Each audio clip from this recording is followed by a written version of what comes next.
There was a surfer. He went down to the beach in Northern California and went out to the beach. And before he began to surf, he said that he went over to the edge of the beach early in the morning. And he just sat down and he stuck his surfboard in the sand. And he said he just sat there, kind of studying the way that the sea is moving. Just kind of study the waves. But he said he got caught up in the moment as he was studying the waves and the sea. He started realizing what a great creator that it must have been when he just created everything. And he started reflecting on God and how much power that the sound of his voice, he created everything that is. And he says he just looked around at the ocean and just looked.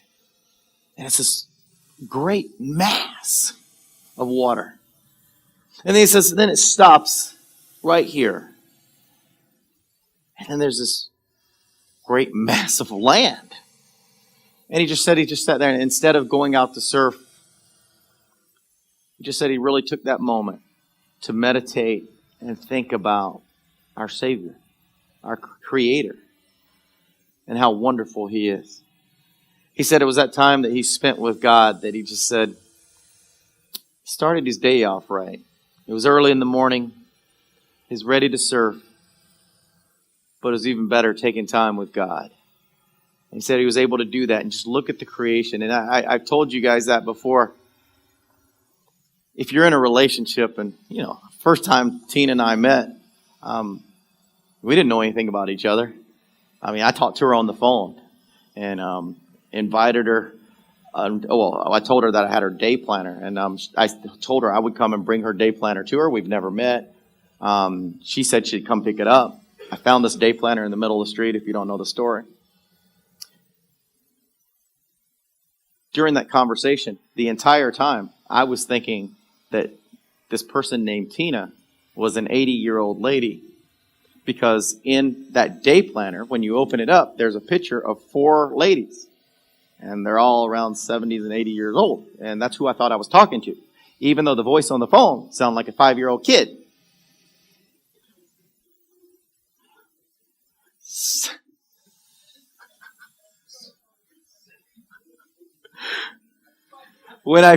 And I'll go ahead and jump a little bit to this later on as Tina and I met each other. We've learned that she cannot order pizza. In fact, she can't order anything over the phone. Because when she orders it, the person on the other end goes, okay, can I talk to your mommy or daddy? So every time she ordered pizza, she couldn't do it. So I always order pizza. So with that day planner, and I close it up, and she finally just, she's going to come over. Well, I didn't know anything about this girl or this woman. I didn't know who she was, but by her voice. But after that, she pulls up, and she told me about 30 minutes because she's coming from Irvine to Huntington Beach, and I knew it was going to be some time. So about that time, I walk outside, and somebody's driving around the neighborhood. There's this cool Corvette. Black Corvette just comes out and then takes a turn and drives down the street. And I'm like, wow, that's a nice Corvette. Then a minute, that Corvette comes back and then goes back that way. I'm like, wow, nice Corvette again. And then it comes back again and it stops in front of my house. And then this girl gets out. She obviously saw me and wanted to stop and talk.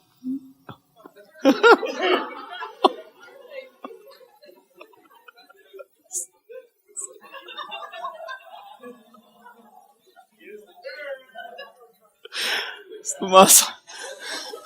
the muscles. So whenever she stops, she says, "Are you Paul?" I was like, dude. She looks at me and knows my name. Remember, I'm looking for an 80-year-old lady. All right. Now one kid goes, "You are going to marry an 80-year-old lady?" I'm like, okay, follow the story. I thought it was an 80-year-old lady. It wasn't. So Tina gets out of the car. She's somewhere in her 20s. I forgot exactly. Somewhere in her 20s, has a Corvette, and she gets out of the car. And life changed for me ever after. Okay, We'll just say that. So we fall madly in love, and she loves me right away. She asked me to marry her right there, and I'm not. Wow, she's not in here. I can say anything I want to. This could be my story. This is the way I heard it in my head. It's the way I read into it. So, Carter, you still awake? Okay, you got the earplugs in. All right. He's watching this live on YouTube. I know, that's why you got the headset in. All right. So anyway, so besides that, so from that moment on, we began to learn more about each other. And then it was 3 weeks, 3 painful weeks, because she didn't call me or anything, and we didn't actually know we were going to start dating. But after 3 weeks, she finally did call me after I'd sent her threatening letters. But I'm saying, please call me. No, I did send her a letter. I sent her 2 Disneyland tickets, and she did reply back. So you know what, guys? If you just send girls Disneyland tickets, they'll finally call. I've found out. That's the way to do it. Yeah. So I sent her Disney, but we still have those Disneyland tickets, by the way.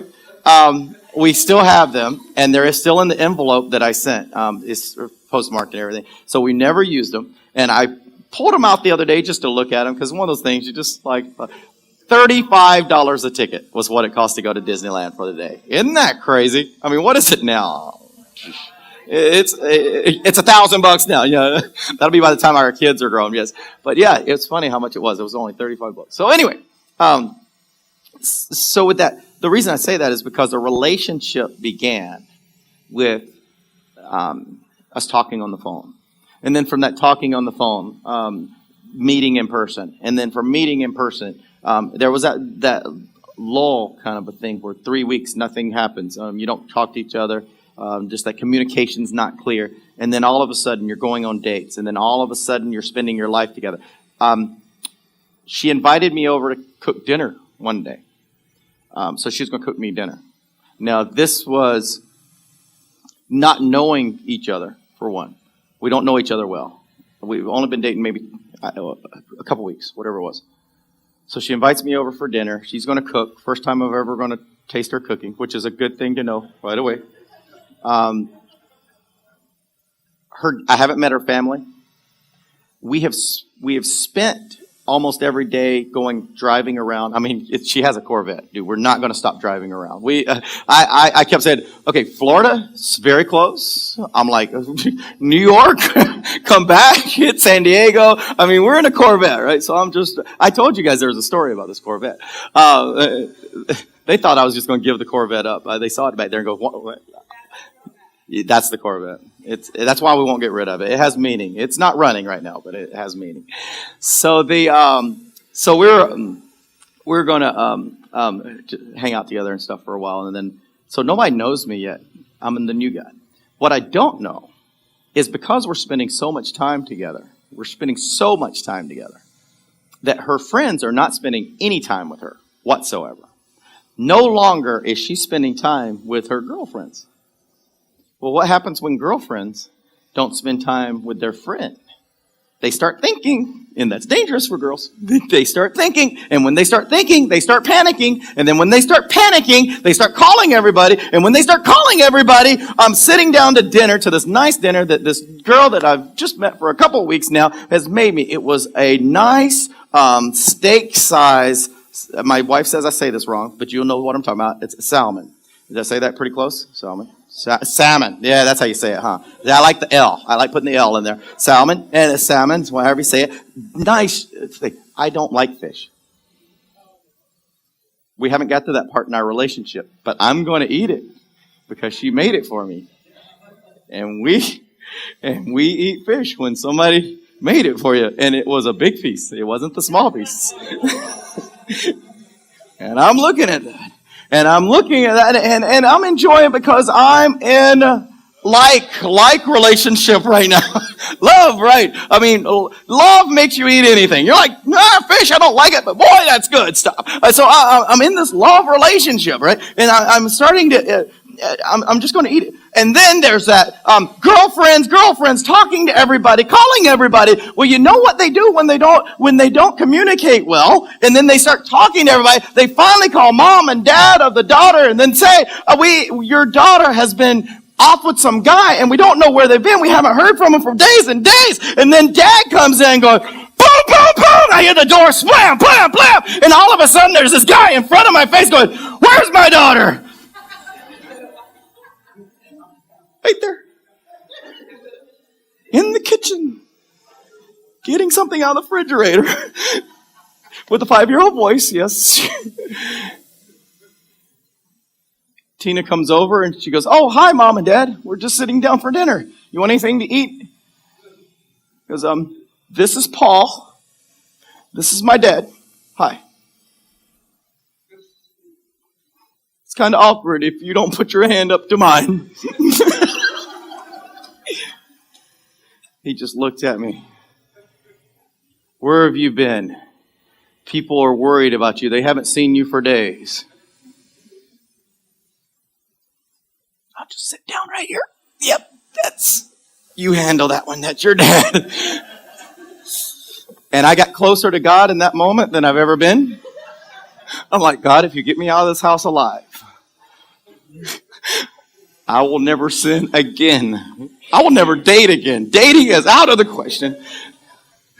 So fortunately for that, Tina and I made it through that, and I figured if we made it through that and I made it out alive, that she was the girl for me. And so we eventually, we got married, as you guys know. That's good because we have 3 kids, so that would really mess up the ministry if we didn't. So we have the 3 kids, right? So we're married, everything. But in that relationship, she learned that fish is not one of my greatest foods.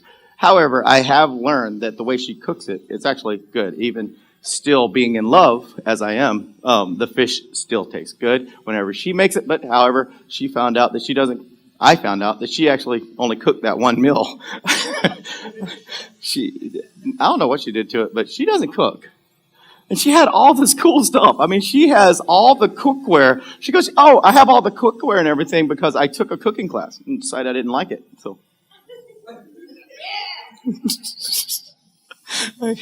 So yeah, that was interesting. So I cook a lot. And then she found out that I put mayonnaise on every food there is. So we learn things. I have learned to like some fish, though. I'm not totally opposed to all fish. Just the smelly ones I don't like. So anyway, besides that, that's a relationship growing. You grow into your relationship. And so that's what is so wonderful about our God. It's a relationship that he has with us. It's not an imaginary thing. It's not something that you bow down and worship or put food in front of and you're bowing down to a true and living God. And that's what's so wonderful. And that's what this surfer was finding out when he got out there. Even though he may have known God, it's that time that you spend that you just sit back and see all that he's done. And I've told you guys this. The Bible doesn't have to tell you everything about God for you to know him. The Bible tells us that God created everything. So if God created everything, look at the creation and see what he likes, who he is. Look at the things he's done.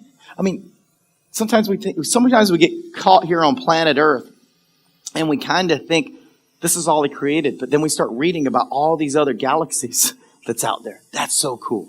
Then look at all the other galaxies and they haven't found any life except for here, true life. I know they keep trying to find stuff, but you know what? God loves us enough to just make us so different and so in our own little world that he made us. And you look at that, and then look at all the different colors that he likes. He gave everybody different eyes, different colors skin, tall, short. He likes short people the best. I know I've read that somewhere. And then it's just amazing what God has created. And then you can see that, you know what? He's not one of those gods that's just, okay, I found one way to do it and I'm going to keep doing it that way. There's only one thing that he created that I've seen that he likes it one way and the only way.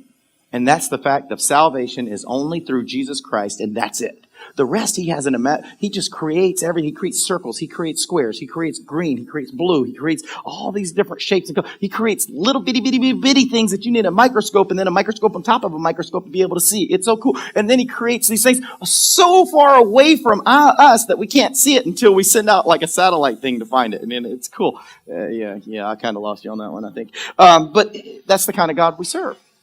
So this surfer, as he was sitting out there and he was seeing this, he was seeing the ocean and was really thinking about what God has done. So he went to go surfing. And this is especially good for Tim because Tim used to surf. And then he tried skydiving. I think if you don't go close enough to death surfing, you try skydiving. So, but Tim used to be a surfer. He used to tell me about all the stories that he had when they would spend all day surfing. I'm like, so actually, how do you make a living while you're out? Anyway, we won't go there. So this guy's surfing. He goes out and he says, after he got off the beach and he went to go surfing, it was amazing. He caught one of the greatest waves that he's ever been on. And he said, there was only like 20 people out there, 20 other surfers. And he caught this wave. And then he went back out and he caught another wave. And he goes, right after that, he caught 3 waves. Right after 1, 2, 3 waves. He goes, it was just one of the amazing times that he has. What he didn't realize while he was doing all of this was that he was continually going further and further out. He ended up 500 yards out. The ocean was beautiful. Everything's going great and wonderful. He looks around. There's actually only one other person that's near him. He'd gone so far away from the other people while he was surfing and just having this great moment of just surfing. And he said, you know what? It was really, really peaceful and wonderful. He said he was laying out there on his board and then his foot sort of struck something and he's like, what was that? Like as his foot was taken off his board. And then all of a sudden, he felt this bite come onto his side and grab him and pull him into the water. And as he's going into the water, he says he doesn't remember much, but he remembers taking his hand and looking into the eye of a shark. He said the eye of the shark was so big. And I'm like, if I was that close to a shark, I would think the eye was humongous too. So he says he took his fist and went around the side and punched him right on the side of the eye, and it's like hitting a brick wall. He says he continued, he says, but something happened. He goes, he doesn't know what happened, but he knows that he didn't hurt the shark. But for some reason, the shark let go of him. And whenever he let go of him, he looked at his board. His board was a ways away. So he swam out to his board, jumped onto his board, and began to swim. And then he started thinking. During that process of thinking, he started thinking, do I have legs? Do I have a rest of a body? He's swimming to shore, and then what's happening is he's losing all his energy. He's too afraid to look at the lower part of his body. He can't feel anything. He doesn't know. He's so overwhelmed with the moment of things going on. He's panicking and stressed and all the different things that happen in tragedy like this, and he won't look down. He just says he has arms and he's going to paddle. He just knows he has arms. And he keeps paddling. He starts wearing down. He looks around him and blood is all around him. And he realizes, you know what? He goes, I don't think I have all of my body parts. He looks out to the ocean, out from the ocean, and he realizes that the land is still about 500 yards away.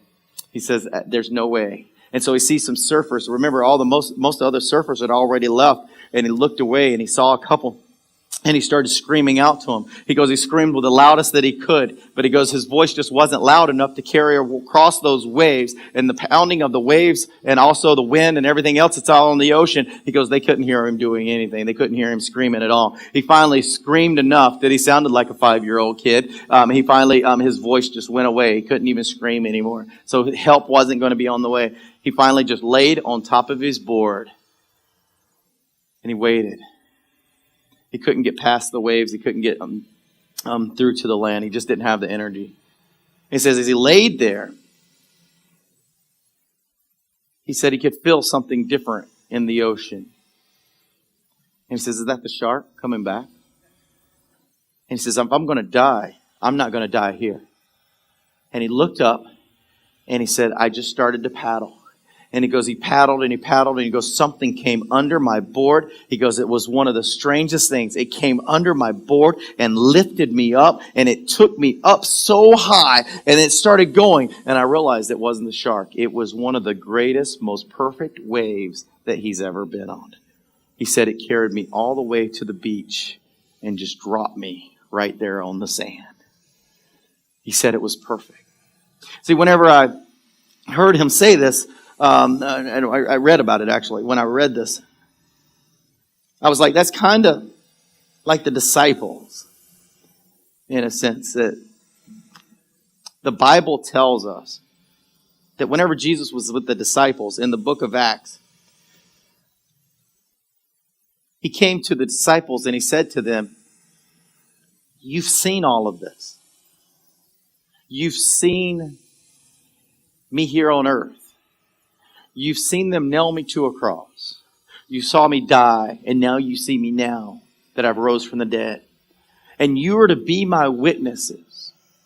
You are to be my witnesses, and you are to go out and tell people that I am Christ, and that I've died and defeated death, and I will raise from the dead. And you are to tell them that. Now, obviously, I'm paraphrasing, but you can read this in Acts and other books of the Bible as well. You are my witnesses. So when I was thinking about this, and I've thought about this before, it's not like the first time I've thought about this. Well, who are we? We're the church body, but we're not witnesses to his death. We weren't there. We weren't there 2,000 years ago or so, where we witnessed him die, and then we'll walk on the earth, die, and then raise from the dead. We did not witness that. But the Bible tells us,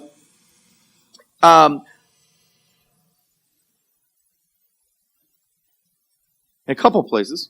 One of them in Acts. First of all, let me go back to the disciples. It says, this Jesus, God's raised up again, to which we are all witnesses. That's what it says in Acts 2:22. And then Luke, it said, and he said to them, thus it is written that the Christ would be suffered and rise again from the dead the third day, and that repentance for forgiveness and sins would be proclaimed in his name to all nations, beginning from Jerusalem. You are witnesses to these things. And behold, I am sending forth the promise of my Father upon you. But you are to stay in the city until you are clothed with the power from on high. He's saying to the disciples to go out and be these witnesses. Now, there's something in Acts here that furthers on. In Acts, he talks to Saul. Saul is talking to Ananias. Saul is the one that sat there and saw Stephen be murdered. He saw to it that Stephen was murdered. He accepted it. Saul was the one going out and persecuting the Christians and killing them, having them killed. It never says that Paul himself killed. It just, he allowed it. He's the one that sort of set it all up. And so we know that. We don't actually know that Paul killed a Christian, but he did oversee it. And then, so as his name was Saul before he turned to Paul, Saul was on the way to Damascus to hurt other Christians, to attack them, pull them out of their houses and have them killed.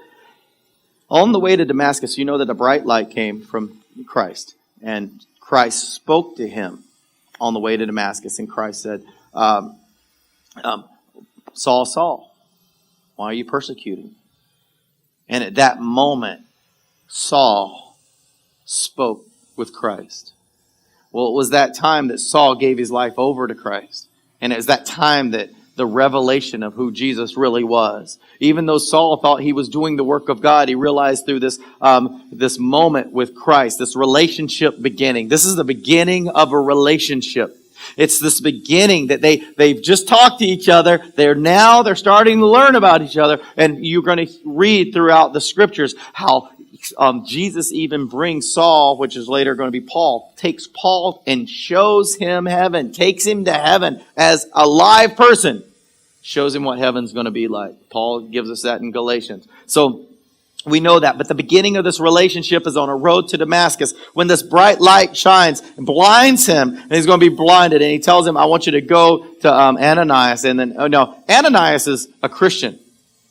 Real good, God-fearing person. And God speaks to him too and says, hey, Saul is going to come and visit you. Isn't that great?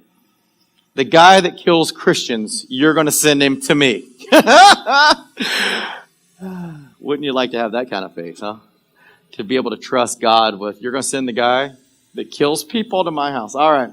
But it says here, at Acts 22, verse 11. But since I could not see, now this is Paul speaking, but since I could not see because of the brightness of the light, I was led by the hand by those who were with me and came into Damascus. A certain Ananias, a man who was devout by the standard of the law and well spoken of by all the Jews who lived there, came to me and standing near said to me, Brother Saul, receive your sight. And at that very time I looked up at him and he said, the God of our fathers has appointed to you to know his will and to see the righteous one and to hear an utterance from his mouth. And that's all that happened on the way to Damascus. Remember, he saw Christ. He heard the utterance from his mouth. So that's why we say that Paul was an apostle of Jesus Christ. To be an apostle of Jesus Christ means that Jesus Christ had to personally appoint you as an apostle.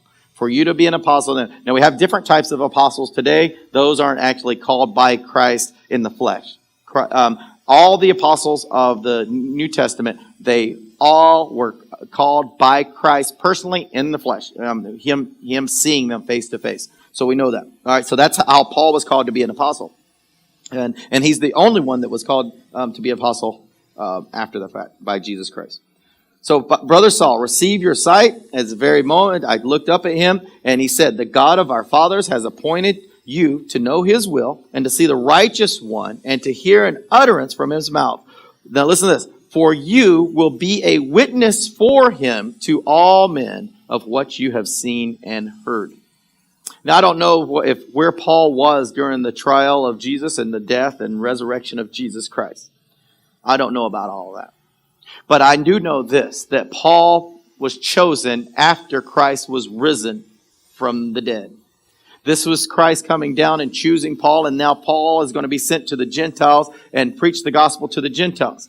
So this is where I laid up to this. Where are we to be witnesses for Christ if we weren't back there when Jesus died on the cross? He was laid in a grave. He rose from the dead. He spoke to them, but we weren't there. How can we be a witness to something that we couldn't see?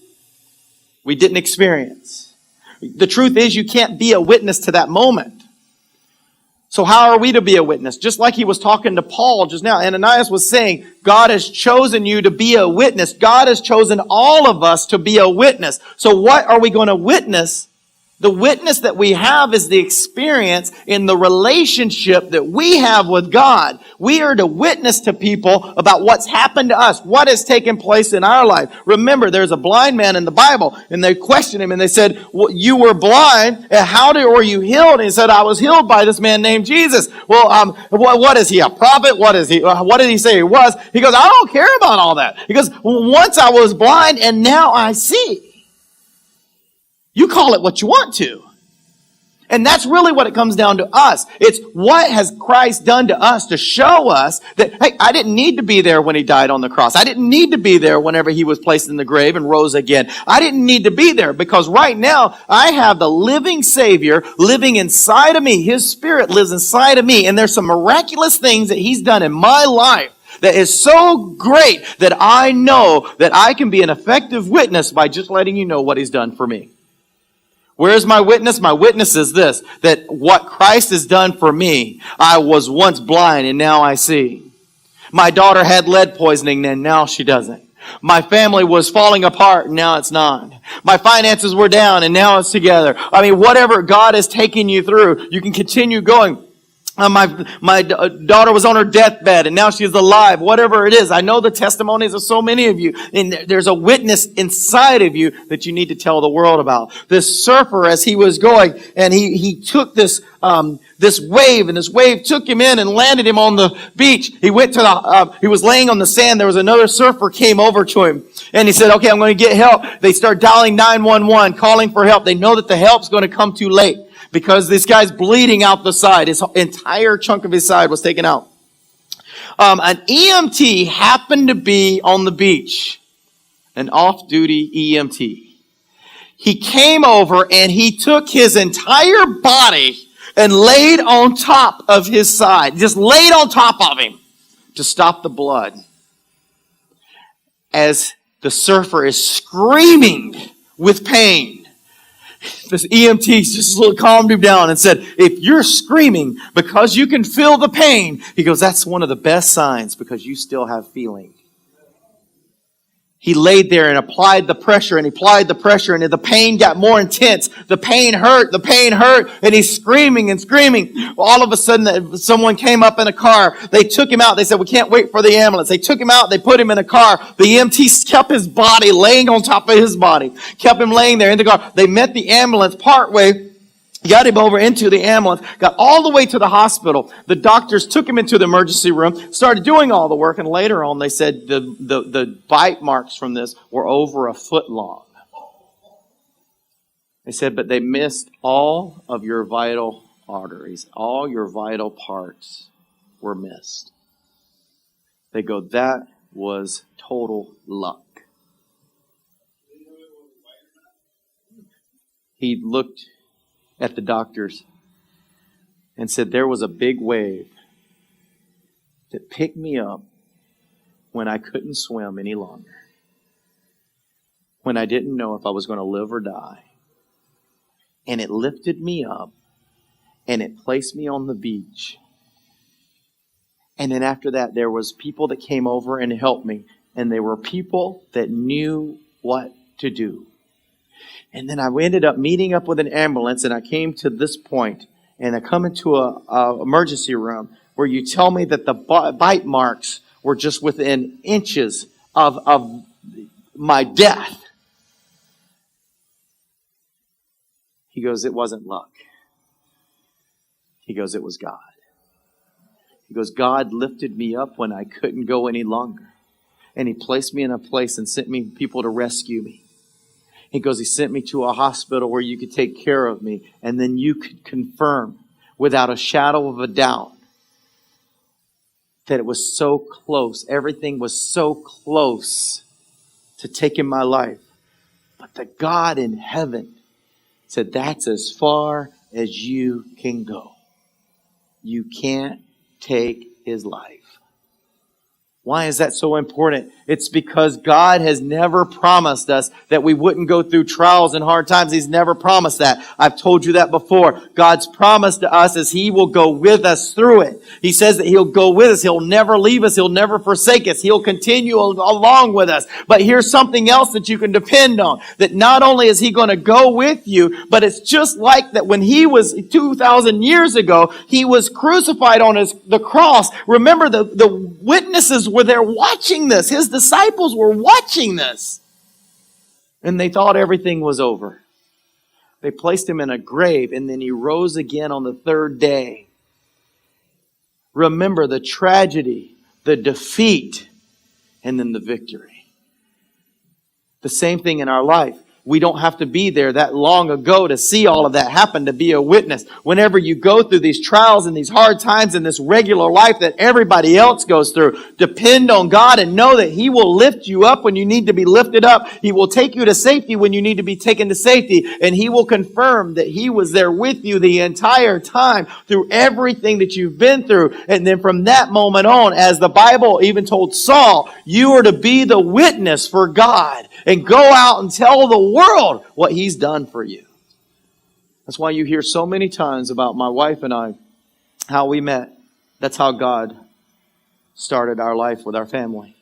How many times I share with you the story of my children and the things that's went on in their life where we had to pray for God to intervene and help us. The things about our finances where I had to pray and ask God to intervene. It's my witness. It's my testimony. It's to tell you, I know for sure that God is real. I know for sure that God is inside of me. I know for sure that God overpowers everything and that all things work together for good for those who love Him.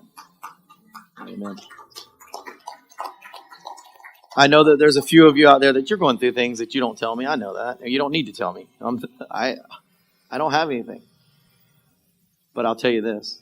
You need to tell God. He wants to know. It's like If you don't like eating fish, tell him you don't like eating fish. Right? I say this as I'm looking over at a fisherman over here. Sorry about that. I should look to this side when I say that. But I say this because you're in a relationship with God. You know, tell God, you know what? These are the things about me that I think you should know. Even though God already knows it, God knows all about you. But let him know. So whenever he answers you, say, wow, you heard me. You heard what I said. When I found that my daughter had lead poisoning, remember we couldn't figure out how got lead poisoning? How she got it. And I prayed. It wasn't that God needed me to pray to him to tell her that my daughter had lead poisoning. I needed to know that I told God that she had lead poisoning. Because whenever God speaks to me and says, Paul, turn around, and I mean, it was like the clearest voice I've heard, Paul, turn around. It's because I was praying and I was asking God. I was in a classroom full of people. And I'm like, God, why are you doing this to my daughter? Why are you allowing this to happen? And it's because of me praying, something God already knew. It's like, okay, Paul, we've talked about this. Now turn around. And I turn around and the person behind me is wearing a lead cross that they made at camp. And it's because of me praying that God cleared it up to say, now you can turn around. We've got this conversation going. Now turn around and see where the lead's coming from. It was a lead cross that they made at camp, and the kids brought them back here. And when they brought them back here, my daughter would play with the kids would hold her. My daughter would be right here playing with the lead cross, put it in her mouth, whatever. And that's how she got the lead poisoning. But it's because of me communicating with God that he was able to reveal it to me understand what he's doing. Otherwise, had I not been praying, had I not been talking to God, I would have turned around, saw my friend, shook my friend's hand, whatever. Maybe not even turn around. But the cross wouldn't have been the key that I was driven to. But it's because I was praying. That's why I say, whatever it is in your life, you say, you know what, I have some issues with God, or I don't know what God's doing in my life. Shout it out to God. Tell God and let him reveal the answer to you. When he reveals it to you, it's because you've been praying. And he says, hey, I hear you. I know what you're talking about. And then he opens it up and you say, I just prayed about that. Ask with your mouth. Talk to him with your mouth. And then listen with your ears and your heart. And you'll be amazed at the relationship and the strength. And then go out and be a witness. Go out and tell everybody. And tell the story over and over and over. Even if they get tired of it. I know you guys are tired of hearing that lead story. But man, it's a witness. It's a witness that my God's real. And it's the one testimony I have that it's like Paul on the way to Damascus when that light blinded him. It's my path that God just stopped me and said, okay, here's the answer. I'm going to reveal it to you right now. It's a revelation from Jesus that I can keep forever. So go out and be a witness for Jesus Christ. And that's how we grow this church and grow the kingdom of God. We'll do that in all his